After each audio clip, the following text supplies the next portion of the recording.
Identifying as a Titan main is a dangerous thing to do in Destiny. They've always been at the center of a lot of hate, but some recent Destiny seasons have twisted that dial up to 11. In this video, we're looking at the last 8 years of Destiny history and remembering 19 moments in time that represent the pinnacle of Titan hate. This story begins in 2014 because even before the launch of Destiny 1, the seeds of Titan hate were planted and beginning to grow. The Destiny 1 beta gave everyone an early taste of PvP. This was the start of Titan hate specifically for the Striker Titan's Fist of Havok super. Destiny back then looked nothing like it does today. Movement and reaction times were slower, field of view was more narrow, and frames per second were lower. Basically, everyone was just really bad at playing Destiny back then, and kills weren't as easy to get as they are today. Kills felt exciting and well earned. Most engagements came down to gunplay skill differences instead of the dozens of abilities that we see everywhere in the modern Crucible. And this led to the first seed of Titan hate. As soon as you get a Titan low in PvP, they'd slam you with their Fist of Havok super to instantly kill you. This was incredibly frustrating because they were nearly invincible while activating their super. Fist of Havok was an insta-kill slam with an enormous AoE range. It had wild damage resistance and almost no cast time. It felt like getting blasted by a Nova Bomb from just inches away, except the Titan took no damage while they were casting it. But our next ability made Striker Titans even more hated. Most of you are familiar with the various flavors of shoulder charge available in Destiny 2. We have an arc one, a solar one, and a void one that each do slightly different things. If you've been around for a while, you probably remember when these would one-shot kill you. But can you imagine if those abilities had no cooldown?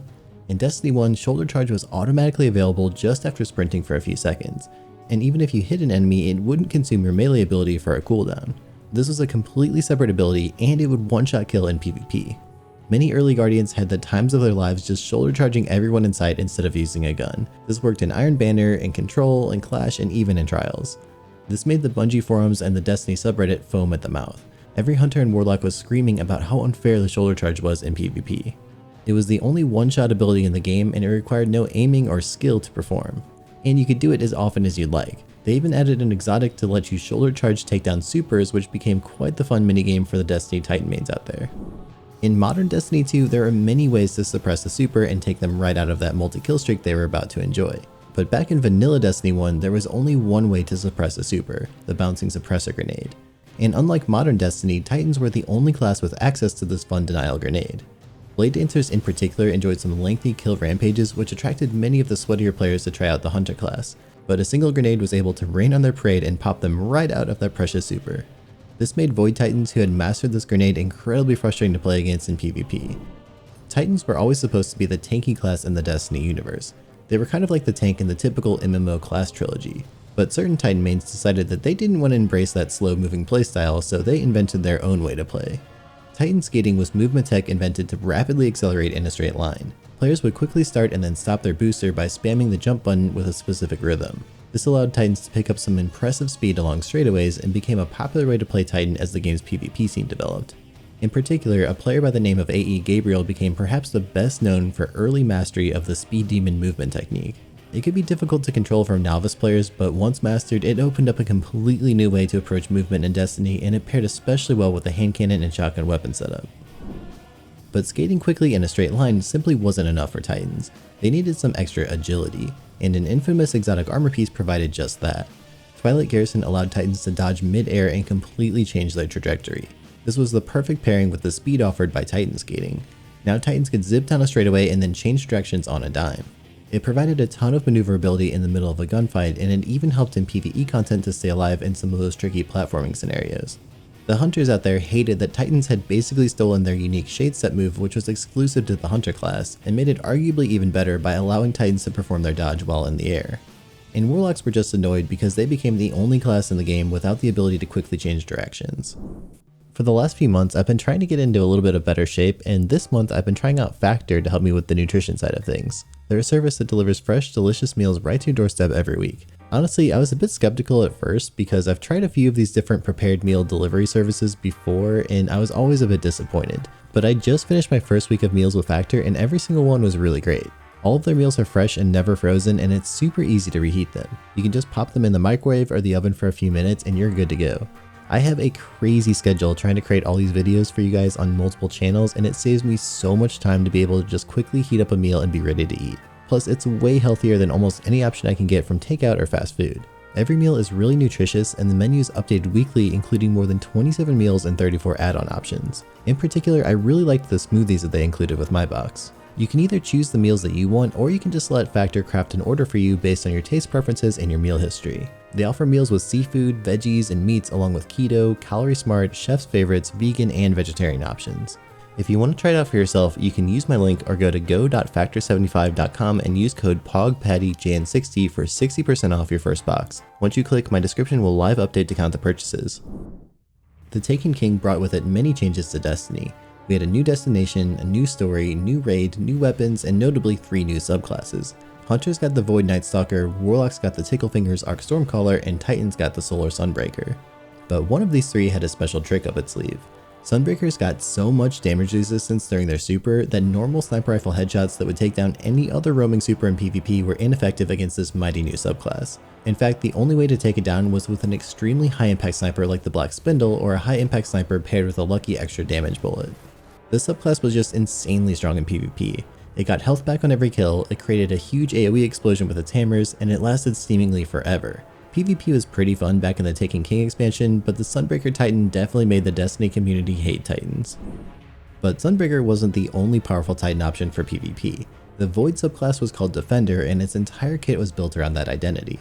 One of its most powerful abilities was called Disintegrate. Basically, powered melee kills would create a force barrier overshield around you. For Destiny 2 players, it's similar to the extra shields that Void Titans get whenever they pop their barricade. Back in Destiny 1 though, this overshield was arguably more powerful than it is today. There were basically no other overshields in PvP, so having one could be a huge advantage. But things really heated up for Titans when the No Backup Plans exotic was released. This exotic pair of gloves did pretty much the exact same thing as it does in Destiny 2. It gave you an overshield for getting kills with your shotgun in exchange for your melee charge. This was deadly when combined with the Universal Remote exotic shotgun. This was a shotgun with a ton of range that fit into the primary slot. In other words, this lets you run both a shotgun and a sniper during a time in Destiny's history where this was otherwise impossible. Plus, Universal Remote only required primary ammo. Special ammo was fairly easy to come by back then, which made this odd pairing actually perfect. Your sniper dominated the medium to longer ranges, and the Universal Remote dominated the shorter ranges, and when combined with Titan Skating, you could speed up to your targets near instantly. Shotgun kills were easy to land, and the overshield made staying alive feel like a cakewalk. And with having effectively 2 special weapons, you were a lethal force on the battlefield. Moving over to Destiny 2, all shotguns, snipers, and fusion rifles got moved into the heavy ammo slot to make way for the double primary system. Instead of the fast-paced PvP that Destiny 1 players had enjoyed, everyone in Destiny 2 played by holding hands while watching lanes with their longer range weapons. It almost looks like we've come full circle 5 years later. The current PvP meta seems to consist of everyone using long range weapons from long distances once again, but now we're just standing behind Titan barricades and buffed by Warlock rifts. The pace of combat has also gone back to a crawl. What's really interesting though is how Titans have been at the forefront of the larger Crucible meta this entire time. But first, we need to go back to vanilla Destiny 2 to show you what changes led to where we are today. In early Destiny 2, PC players who played Titan figured out a new way to move incredibly fast. By mapping the jump thrusters to your mouse wheel, you could spam the jump input fast enough to pick up some insane speed. And to make it even easier, you could apply this fast input by using a macro instead of doing it manually. And with this, Titan Skating was reborn. With this method, Titans could skate around faster than just about anything else in the game. You could even move so quickly that you'd kill yourself if you ran into anything. For a while, this actually wasn't so bad. It added some spice back to the game that was really slow at launch. This was just after the Go Fast update near the end of year 1, and everyone had remembered how unfun Destiny 2 had become before this amazing patch. The incredibly slow and boring gameplay of vanilla Destiny 2 had nearly killed the franchise. But like most things in Destiny, players found new ways to exploit this new movement in PvP. Titans were able to abuse the shotgun-only playstyle that so many players hated to play against. In the Crucible, Titans would fly forward at Mach speeds to get in close range with their melees and their shotguns to melt opponents before they had any idea what happened to them. And this Titan Skating playstyle worked perfectly with the exotic armor SYNTHOCEPTS. When you were surrounded by 3 or more enemies, Synthos would dramatically boost your melee and your super damage. At one point, the damage buff you got from Synthos also stacked with the buff you got from Well of Radiance. The game thought that you sitting in a well was the same thing as you using your own super. But the real problem was how Synthos worked in PvP. Remember, this is back in early Destiny 2 where it normally required 3 melee hits to take down a Guardian. With the Synthos, you only needed 1 punch, plus they buffed your melee lunge distance by an incredible amount. So Titans would skate from their spawn all the way into the enemy lines as fast as possible, then get surrounded by 3 foes and then start killing them 1 punch at a time. Plus, if they used the Void Sentinel class, they would get an overshield in the process and become nearly unkillable. Later on in Destiny 2 during the Forsaken era, many Titans used their Ballistic Slam melee on the new Middle Tree Striker to wipe an entire team with a death from above melee. They would leap up into the air and then slam into the middle of an enemy team and get 3 or more one-hit kills immediately as a reward. This was definitely the most Titan exotic in Destiny. Speaking of the new Striker subclass, many Titans opted to use the Fist of Havoc super instead of the Thunder Crash. Way back before Arc 3.0, the best Arc Titan option by far was the bottom tree. It had knockout, which was just as powerful as it is today. But that wasn't the real problem. Kills during your Fist of Havoc super extended the duration by a ton. It became commonplace to die to the same Striker Titan 2 or even 3 times during a single activation. A Titan in their super could run from one end of the map to the other, killing everyone in between multiple times. They also recovered their health rapidly from every single super kill. But the carnage of the Striker Titans didn't stop there. The exotic armored DUNEMARCHERS provided a passive boost to sprint speed and a little bit of electricity every time you landed a punch after sprinting. Or actually a lot of electricity depending on how lucky you were. At its worst, you would get zapped by the lightning chain multiple times. But even more frustrating, you would often get double zapped because the Titan punched your nearby ally. This was annoying enough to play against, but the lightning would also travel around corners and through walls. You could even get hit by the lightning generated from a dead teammate if you got too close. If Striker Titans with infinite roaming supers zapping everyone to death wasn't enough, Sentinel Titans were also causing havoc with their busted super as well. Forsaken launched with an exotic called URSA Furiosa and the Banner Shield super. Back then, URSA was insanely broken. Any damage that you dealt to a Titan who was holding up their Banner Shield would get refunded back to the Titan as super energy. It was so extreme that you would often see a Titan pop their shield, soak up some damage, and then immediately have it refunded into a full extra super whenever it ended. You couldn't even counter a Sentinel in their super with another super. If it did massive damage like a Blade Barrage, the Titan would block all of that damage and then just have their super refunded. If it was a roaming super, the Titans could block that too. A super trying to melee the shield would just get knocked right backwards, sort of like you got parried. It was an invincible wall that you couldn't break through no matter what. Your best bet was just to run away and wait for it to end. While all of this was going on, Titan players also discovered perhaps the most busted exotic in the history of Destiny.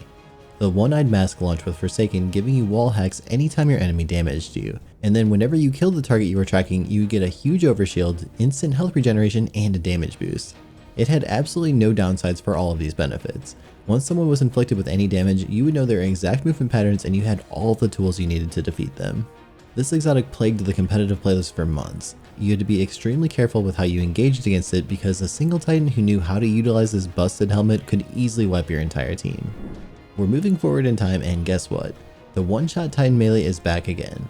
This time because of a seasonal artifact mod called Thunder COIL. This mod buffed your outgoing arc melee damage with no other requirement and paired perfectly with the knockout, frontal assault, and reversal perks of the bottom tree arc striker. Unlike the one-hit kill punch accessible by using SYNTHOCEPTS though, Thunder COIL could be used with any exotic. This meant you could run DUNEMARCHERS or One-Eyed Mask and still have the ability to one-hit kill enemies with a single melee. Can you imagine if this mod was permanent? I think I would just retire from PvP for good. ANTAEUS boards were basically the Uno reverse card of the Titan arsenal. In their current state, they give you a large frontal shield whenever you slide after sprinting for a while. This shield protects you from incoming damage and reflects those enemy shots right back at them. Even today, it's quite a strong exotic as the shield can reflect absolutely anything back at your opponent that they might throw at you. But what if I told you that not long ago, you could get that shield on every single slide? You could be literally immune for the majority of the game just by sliding around. And that's not all. Not only did ANTAEUS wards give you virtual immunity, they also gave you super energy anytime someone shot at you. I want to know who thought this was a good idea. These things were absolutely nuts and they very well deserve the nerf that they received.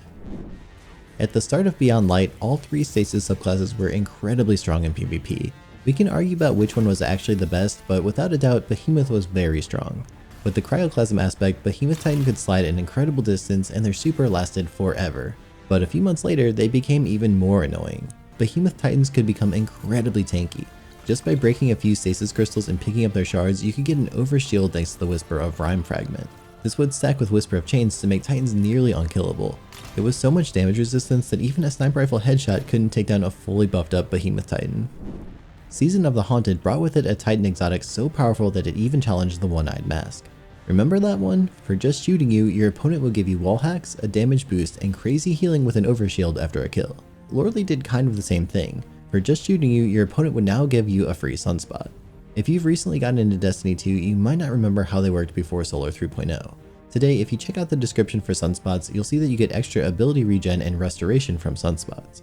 The healing is the new part. Back in the day, it was actually a damage boost, and loreley was the first time this changed. It added healing on top of that damage boost, and to make things even worse, it gave you a sunspot for free whenever you reach critical damage. Do you see the connection here? For One-Eyed Mask and loreley, your opponent was punished just for playing a first-person shooter game with you. Those were some painful times in the Crucible. Arc 3.0 made Titans god-tier powerful in both PvE and PvP. All of a sudden, they got access to the best arc grenade in the game. The Touch of Thunder aspect made storm grenades last longer, deal more damage, and track targets. This ability has dominated absolutely everything it comes in contact with. PvE became trivially easy because you could just throw storm grenades every few seconds and blow up anything in your way, and in PvP the storm grenades chased enemies for about half an hour. These abilities could also be cycled incredibly quickly when using the Heart of Inmost Light exotic, which even buffed up their damage. Just like Season of the Haunted, this was another massive blow for PvP players. Season 19 launches and brings with it a new competitive PvP mode, or at least a reissued version of the old competitive system with a new coat of paint. Games in this competitive ladder weren't affected by power level, which meant that any old sunset weapon could still be used effectively. Immediately, players returned to using the old Revoker sniper rifle, which returned ammo to the magazine anytime you missed a shot. What pairs perfectly with a sniper rifle that can't run out of ammo until you stop missing? How about a shield that can block all incoming damage but still lets you shoot right through it? I think it's pretty simple to understand why Sight and Ramparts have risen up in popularity. Bungie has been consistently slowing down the pace of combat for multiple seasons now. It kind of feels like they're trying to compress the skill gap of players. We've seen this with the airborne effectiveness system. There's many ways to heal and mitigate damage, and abilities are more influential than ever with shorter cooldowns. And as a result, combat is almost back to the pace of the double primary meta of vanilla Destiny 2. Everyone's playing an extremely slow-paced game from the back of the map while laning together with their longer range weapons. I guess we'll just have to wait and see what kind of overpowered Titan abilities and exotics await us in Lightfall. Up next, check out my video on 17 times that the Destiny community hated hunters. It's linked on the top right of your screen and also in the description.